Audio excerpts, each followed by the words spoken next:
Right, and it's we've entered the realm. I don't know if you want me to talk about this now or whether you No, know. yeah, work away. I can cut it. I can cut it around. Okay, Yeah. because we're now in the cycle of three haftarot, which lead up to Tisha B'av. So most of the year, of course, we're reading a haftarah that is linked to the weekly parashah very, very tightly. I know some of our viewers may think it's a little bit of a stretch of why one haftarah was picked for a portion or other, but these have no direct connection on what we are actually reading in the Torah. They are meant as what are called haftarot of admonition. They are meant to be a stinging reminder of our failings that led up to the catastrophes of Tisha B'Av, the ninth day of Av. And so we get 3 weeks of these, and then Tisha B'Av happens. And then we have 7 weeks of Haftarot of consolation that are there in order to provide comfort to the people after all the tragedies of Tisha B'Av. So we are now in the second of what is essentially a 10-week cycle of special haftarot. I was always told when I did some teaching, and we were always told in training, there's always training involved. We was told that if you're going to offer criticism, you put it in a sandwich between information and praise. Mm-hmm. So it starts off with, this is what needs to happen, this is why you're failing, but it's going to be okay because you're doing really well in this area. And that's what this feels like. And it's also a very good reminder of a ratio that at least 2 to 1 praise and comfort should outweigh the critique. Okay, so we are in Jeremiah 2:428, and then there's an addition at the end of 3:4. So I think it's been yeah, that's right. Yeah, so it carries on through this chapter into the beginning of chapter 3. What is also rather unusual about this haftarah is this is a case where the haftarah of last week finished, and this haftarah is picking up where that one left off. Does that happen anywhere else? Not that I'm aware of. No, this is at least the famous example. I have to go back and double check all my texts to see if it does, but certainly this one is considered unique for it. So this is actually the kingdom of Judah? Correct. All right. Okay. Fair enough. Hear the word of the Lord, O house of Jacob, every clan of the house of Israel. Thus said the Lord, what wrong did your fathers find in me, that they abandoned me, and they went after delusion, and were deluded? They never asked themselves, where is the Lord, who brought us up out of the land of Egypt, who led us through the wilderness, a land of deserts and pits, a land of drought and darkness, a land no man has traversed, where no human being had dwelt. I brought you to this country of farmland, to enjoy its fruit and bounty. But you came and defiled my land, you made my possession abhorrent. The priests never asked themselves, where is the Lord? The guardians of the teaching ignored me.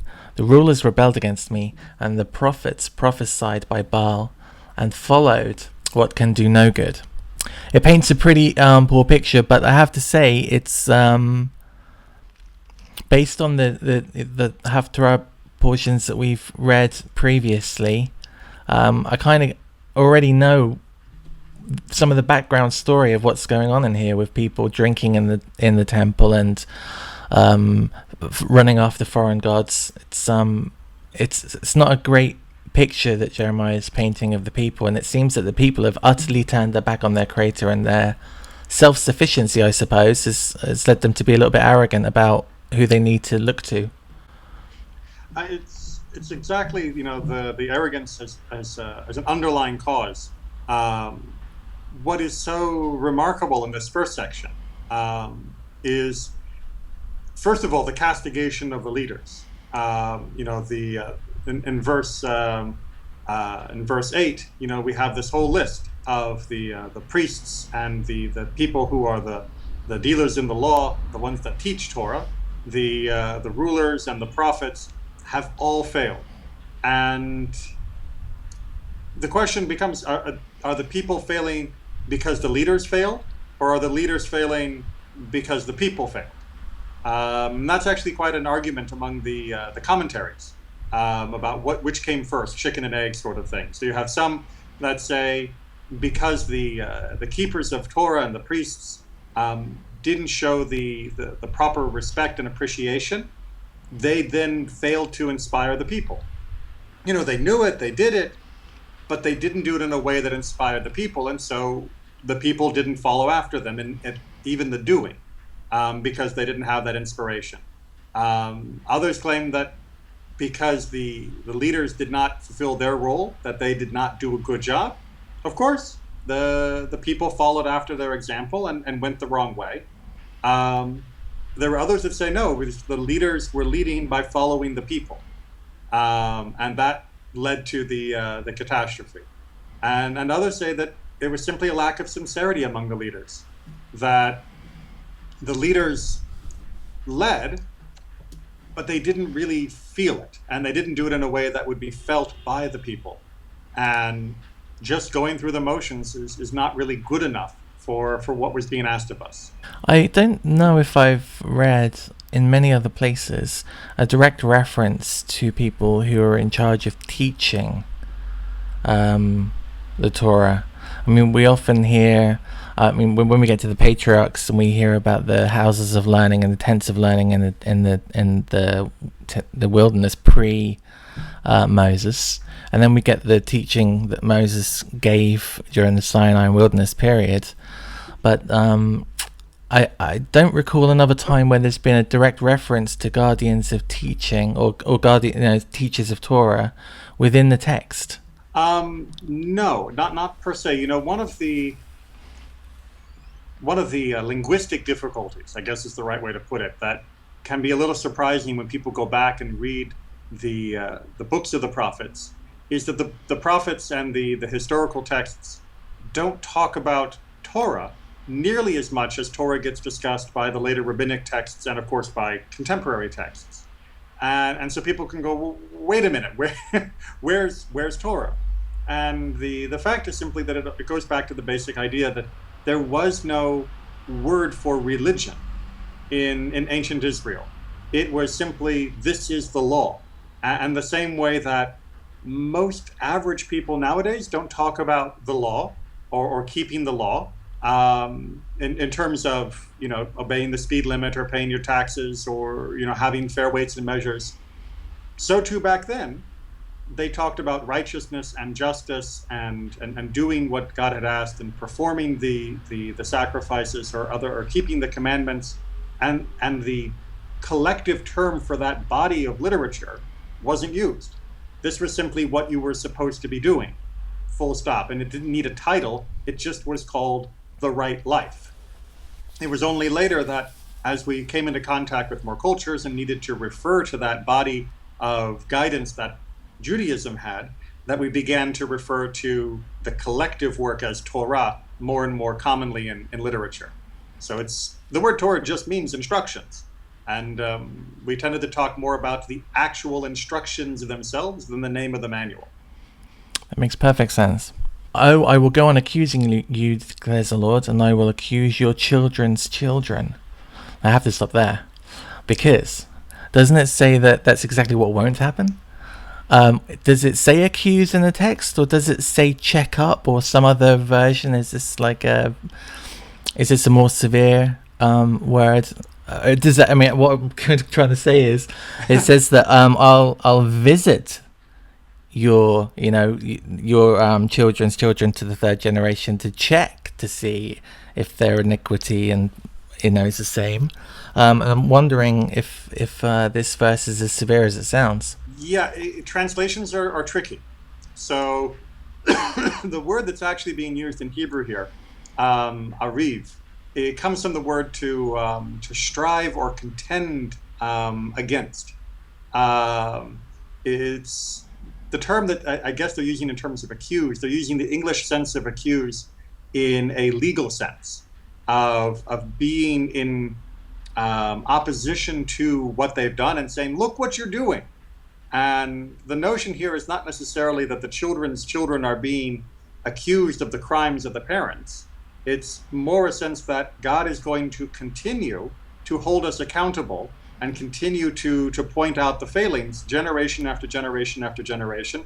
This is not going to stop. And although that may seem disheartening because people would like the criticism to end, it also means that God's not giving up. God's not going to simply say, all right, you didn't get it, so I'm giving up on the whole nation.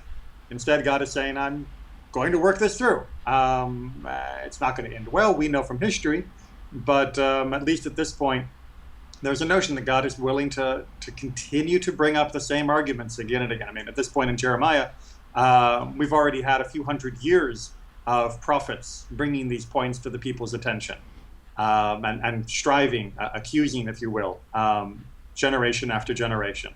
Just cross over to the Isles of the Kittim and look. So the Isles of the Kittim, actual islands, or are we talking about? I mean, because in the UK we've got this really weird thing where they talk about the Isle of Avalon, which is outside of Glastonbury, and there's no water around it. It's just it's just a lump in the ground, but it looks like an island at certain parts of the day, depending on the weather. Likely, this is referring to Crete or Cyprus. Just cross over to the Isles of the Kittim and look. Send to Kedar and observe carefully. See if aught like this has ever happened. Has any nation changed its gods, even though they are no gods, but my people have exchanged its glory for what can do no good? Be appalled, O heavens, at this. Be horrified, utterly dazed. It seems to me that they're given some merit to, that God's given some merit to the people that don't have faith in Him, but stick to their old gods. And it's comparing that to these people who are completely ignoring the God of their people. Absolutely, it's such a biting critique. You know, even the idolaters are loyal to their idols, and you, who have a God that has done all the things that were mentioned just a few minutes ago, you stopped being loyal? I mean, it is boggling that. Why would Israel show less loyalty than even idolaters show for the sticks of wood and the small stone statues that they make for themselves? You know, nations aren't supposed to go around changing their gods. How many, 1,000 years or so did the Greeks, worship their whole Greek pantheon? I mean, it may have all been nonsense, some interesting stories, but it may have all been nonsense religiously, but they stuck with it. And we seem to abandon Adonai at the drop of a hat. For my people have done a twofold wrong. They have forsaken me, the fount of living waters, and hewed them out cisterns, broken cisterns, which cannot even hold water. It's I like that a lot. It's a lovely image, isn't it? I know that throughout the Torah we see, or throughout the Tanakh we see Torah being referenced as water quite a lot. Water is always a very positive attribute, but for them to make their own, I think is saying, make their own broken versions of a god, which don't even contain anything that they can live by. It's very poetic. It's very poetic, and it's again very good that people notice that Jeremiah is talking about that there are two wrongs that have happened here. One of them, of course, is for people to turn their back on God, the fountain of living waters, of Mayim Chayim. But there is an additional wrong, which is it's one thing to simply abandon God. It's another thing to abandon God and go and serve faithfully, loyally, something that is so ridiculous and ultimately poisonous for the person. It's, no water for me. I'm quite happy with my arsenic. It's two rather severe mistakes happening there. Is Israel a bondsman? Is he a homeborn slave? Then why is he given over to plunder? Lions have roared over him, have raised their cries. They have made his land a waste, his cities desolate, without inhabitants. These two in Nope and Tephanes. I'm gonna risk it. It's Tachpanches in the Hebrew, which I don't know if that's necessarily easier. Well, you nailed it, so we're just going to leave that there. will lay bare your head. See that is the price that you have paid for forsaking the Lord your God while he led you in the way. What then is the good of your going to Egypt to drink the waters of the Nile? What is the good of your going to Assyria to drink the waters of the Euphrates? Let your misfortune reprove you, let your afflictions rebuke you. Mark well how bad and bitter it is that you forsake the Lord your God. That awe for me is not in you, declares the Lord. Well, let's see. Which part would you like to start with? Is Israel a bondsman? Is he a homeborn slave? So that's a what's the right way to put that? That's an economic reference. Back in this time, of course, people could buy and sell servants. The laws of slavery, as I think we've mentioned before, were very different than the chattel slavery of the Americas, but you still could be bought and resold during your servitude. And the idea is, if Israel was a slave, then we'd understand why he had been sold off. Right? This is not the way it's supposed to be. Israel is supposed to be the child of God. It's supposed to be the son, the inheritor of Torah. Israel should not be vulnerable to simply being resold or left as something that is hunted down. And yet, we see that Israel has been attacked and harmed. The northern kingdom has been carried off, and now it looks like the southern kingdom is under threat as well. So why is this happening? And then verse 17 tries to begin answering that question, because isn't it because of what they have done? Right? It's not that God has abandoned Israel, and that's why they're suffering. It's because Israel has abandoned God. And they abandoned God, why? To go to Egypt to drink water? To go to Assyria to drink from the river there, the Euphrates, as the translation helped paraphrase. What did they think they would get in Egypt, meaning Egyptian culture and Egyptian idolatry? What did they think they would get in Assyria, Egyptian idolatry, Egyptian culture, that God would not provide? So you want to know why Israel's suffering? It's not their nature to be in this vulnerable position. It's their choice that has led to it. 20. For long ago you broke your yoke, tore off your yoke bands, and said, I will not work. On every high hill and under every verdant tree you reclined as a whore. Harsh words. So that's a reference straight away to foreign altars, isn't it? And Exactly. And the trees as well being a place where people used to congregate to worship. Exactly. We're not just talking about not working in the sense of being lazy and sitting under a tree. This is using the imagery of harlotry, because Israel was considered to be whoring, pardon the expression, after these other gods. And the leafy trees and the high hills were the sites of many of the pagan rituals. I planted you with noble vines, with choicest seed. Alas, I find you changed into a base and alien vine. Though you wash with natron, all right, I don't know what it is, never heard that word before, and use much lye, which I am aware of, your guilt is ingrained before me, declares the Lord. I planted you with noble vines. Is that I'm not really sure how to read that, because part of me says that, okay, well, that's an indication that we go back to the patriarchs and say Exactly that's right. okay. Yes. Right. It's you came from Abraham, from Isaac, from Jacob, from Sarah, Rebecca, Rachel, Leah. These are good people. I mean, yeah, we know they're not perfect, but these are really good stock. If you were looking for the seeds to grow from, you can't do better than this. And look what you've ended up with. So it's not that we started off with bad seed. We started off with only the best. And this word here, natron, I haven't heard. Is it just me? Is that where I grew up, or is this or what is it? Do you know what this word means? Is it? I know that this word is almost the exact same as the Hebrew word neter, which means that it's some technical chemical word. And I have to admit, I've never looked up what harsh chemical process this is. Right. You give me 2 seconds, I could. Yeah, sure do. Potassium nitrate. Oh wow. Okay. Kind of a compound that's very similar to sodium carbonate decahydrate, which is a kind of soda ash with a bit of sodium bicarbonate mixed in. And so that may be more specifically what was being used as a cleaning source. So basically, they're using very harsh methods to try and clean themselves, but it's painfully obvious that they're guilty. There's no whitewashing their error.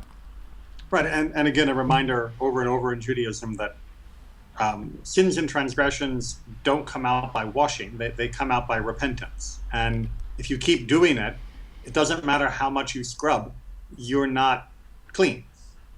23. How can you say, I am not defiled, I have not gone after the Baalim? Look at your deeds in the valley. Is that referring to Gehenna? Are they in? I'm just wondering if there's a specific valley. The only one I can think of that was specifically pinned to a pagan altar was Molech and Gehenna. Certainly, it could be. I haven't seen yet a specific A link. attribution that's exactly what this one is, but it's certainly possible. All right. If any of you guys at home know, then leave a comment. Consider what you have done, like a lustful she-camel restfully running around. I love that. I might use that next time somebody frustrates me. You she-camel. Or like a wild ass used in the desert, snuffing the wind. Is that snuffing? Is that a spelling mistake? I'm sure that's sniffing. I'm going to have to actually admit here through my English grammar. I don't know whether snuff, in the terms of like snuff, like the old tobacco product, is the correct conjugation of the verb here.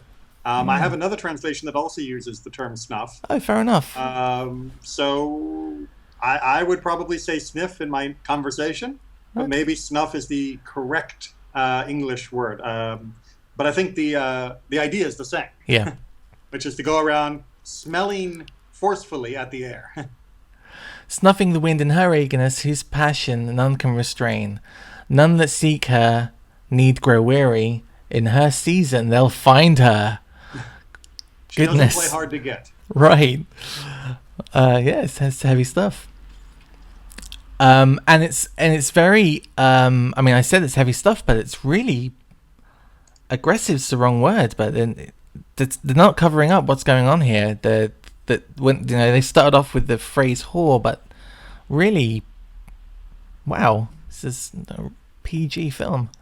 This is rated R. Farm animals doing what farm animals do, hopefully, is not. No, but they're saying that is that Israel has behaved the same way when it comes to betraying God. It wasn't like they accidentally stumbled into idolatry. They got their heat up and they went sniffing the wind looking for ways that they could betray. Right. They're like, oh, that looks really good. Let's try that. Oh, that looks really good. Let's try this. Yeah, no one had to come knocking on their door to convince them. Save your foot from going bare and your throat from thirst, but you say, it is no use. No, I love the strangers, and after them I must go. Can I ask you, I know I keep asking questions, but when it says strangers in the text, what's the Hebrew for that? Is it nokri or? No, that's the word zar, zarim. Okay. Which might be better translated as foreign. All right. Or alien even. Okay. With that kind of connotation. It's not stranger meaning people you don't know. It's strangers meaning those that are completely alien to you. One other place that viewers might be more familiar with where this comes up is the same adjective is used to describe the fire that Nadav and Avihu bring to the Mishkan at its dedication when they are struck down. Sure, the strange fire. Okay. Right. That's brilliant. Okay, but you say, it's no use. No, I love the strangers, and after them I must go. Like a thief chagrined when he is caught, so is the house of Israel chagrined, and their kings and their officers and their priests and their prophets. They say to the wood, you are my father, to the stone you gave birth to me. While to me they turn their backs and not their faces. But in their hour of calamity they cry, arise and save us. Man, that's just human nature, isn't it? Wow. Well, it's not just a question of human nature. What God is pointing out here, and what is ultimately comforting, is the people have not completely forgotten God. They've simply abandoned God. And there is that spark still in them that tells them that in ultimate need, in ultimate desperation, that's the direction they should turn, is towards God. Now, it would be nice if they turned towards God before that happened. But that in this generation of Jeremiah's, that was unlikely, and ultimately didn't happen. But at least they had that compass point inside of them. And it's the only reason we're still here is because ultimately they did turn towards God after the disaster. It feels almost like their previous mistakes were almost recreational. We see it a lot these days where people take on really odd, it's not really religion, but they have this kind of spiritual walk and they do things with crystals and angels and cars and all this stuff. And you have to wonder how much of that they believe in and how much of that culture they just like being a part of. Because it's easy. It's easy to build a life around that. And I wonder if that's the case with some of this. It just seemed more attractive to be able to go to these whores that would be in these pagan temples and eat what they want and do what they want. And then, but when the poo hits the fan, they knew where they needed to turn. Well, just think of it about like police. When you're driving down the freeway, nobody likes to see a cop in their rearview mirror because suddenly they become self-conscious and I didn't do anything wrong. Why is he following me? And people are really, really resentful, and they'd much rather there were no cops around so they could just drive the way they wanted to, go where they wanted to, not have to be self-conscious, use their phone, whatever they're doing.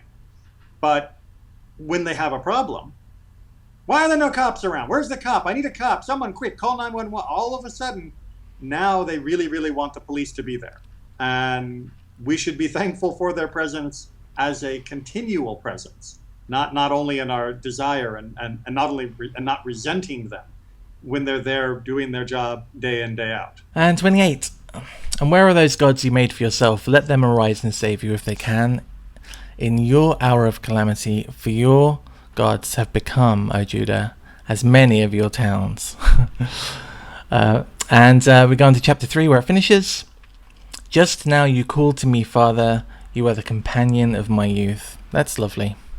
There's a very interesting midrash for that last line of verse 28.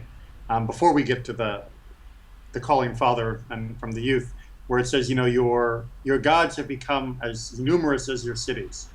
And Reish Lakish, one of the great sages, gives an amazing drash on this, where he says, you ended up with having these shrines and temples everywhere. He takes a verse from Isaiah 5:8, where he says, they've joined house to house, field to field. It's almost as though your density of idolatry has become universal. And he says, how did this possibly happen? How do you go from being the children who were led out of Israel to being someone that has saturated your land to such a point that the idols take up every available space? And he gives a remarkably powerful example. He says, first, people would begin practicing idolatry in private, in a hidden place. You can imagine somebody sneaking off into the woods and they have a little idol hidden under a tree somewhere, and they take it out and they do their ritual and they put it back and they're hiding. But then he says no one tried to stop them. And he says, okay, so then they began to bring the idols into their house, but they still kept the doors closed, the curtains pulled, and they would worship their idols in their home. And then no one said anything, no one complained. So then they began to do it on the hilltops, where it's outside the town, but everyone can see if they look, and no one said any problem. And then they began to do it on the street corners, no one complained. Then they began to do it in all of the cities, and no one complained. So then they went to Jerusalem, still no one complained, and their idols eventually end up all the way into the temple precincts. And of course, the problem is that he's pointing out is that someone had to point out this is a problem, and no one was willing to do so. And that's how small things, which I think the text is trying to say is almost inevitable, at least it seems to be built into the Israelite people, but for most of us it is inevitable that we will let our eyes stray when we are contemplating our religion, whether it be fully moving to another faith or whether it be what is more common, simply questioning certain practices and maybe not fulfilling all of the commandments the way we should. That starting with small reductions, we need to have that course correction soon, because it never stops with just a little thing. It always will end up eventually getting carried away. So there we are, everyone. That's this week's Haftarah Half Hour. I hope you enjoyed it. Please feel free to leave comments below the video. Don't forget to subscribe to the channel. You can see some more of Rabbi Neely's teachings over on his channel. There'll be a little link on the screen right now and underneath. Go over there. He does awesome Torah classes every week that are really fab. F-A-B, fab. Thanks for joining us again, Rabbi Neely. Really appreciate it. Thank you. Always enjoy it. And we'll see you guys again very soon. Bye-bye. Goodbye.